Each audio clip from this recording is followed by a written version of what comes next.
పద్యాలు వాడు, అంతేగాని నువ్వు ఇట్లా 10 మందిలో హిందూ ధర్మాన్ని ఇట్లా నువ్వు దగ్గరలా చూపించినావంటే నేను ఒప్పుకోం. మేము ఏమైందని చేస్తావయ్యా నువ్వు ఇట్లా?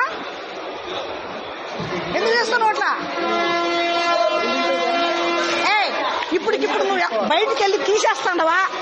ఇక్కడ నువ్వు తీసేస్తున్నావా లేదా? నిన్ను పోనీచ్చేదిలే, పోలీస్ స్టేషన్ తీసుకెళ్తా నేను. నిజం, తీసేయి. ఎక్కడ వద్దు, ఇక్కడ తీసేయి. వద్దయ్యా, నువ్వు తీసేవయ్యా, నువ్వు తీసేయి. హనుమంతుని వేషం వేసుకొని ఎట్లా అడుక్కుంటావయ్యా నువ్వు? ఏంటది? ఏందమ్మా నానేం చేసిన?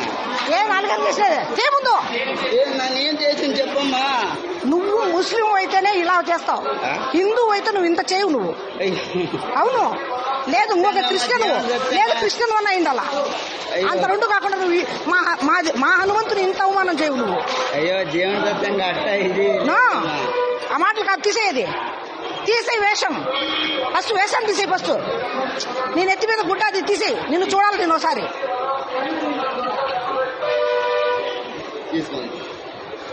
తీసేయి, మాలలు తీసేయి, మాలలు తీసేయి.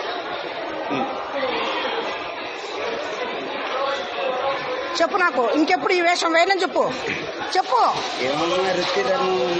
వృత్తి ఏంటి? వృత్తి నీకు రాసిచ్చినామా? మేమేమన్నా మా హిందూ ధర్మంలో దేవతల వేషం వేసుకొని అడుగుదనమని చెప్పేసి మేము చెప్పినామా? ఇట్లాంటి పని ఇంకోసారి చేస్తే ఆ వేషంలో కొట్టలేకపోయినా ఇప్పుడు కొడతా నిన్ను, చూసుకో. ఇంకొకసారి నువ్వు ఈ పని చేసినావంటే ఇప్పుడే కానీ తిరుగుతా ఉంటా నేను ఇక్కడంతా. Stock prime all India director గా పనిచేస్తున్నా. చర్మం తీసేస్తా ఇంకోసారి. కానీ ఇలా రూపము ఏదన్నా వృత్తి, ఇలా ఆంజనేయ స్వామి గాని, రాముడు గాని, సీత గాని నువ్వే వేషం ఎక్కడ కనపడినా మా హిందూ దేవుని వేషంలో నువ్వు కనపడి అడుక్కున్నావంటే తాట తీసేస్తా.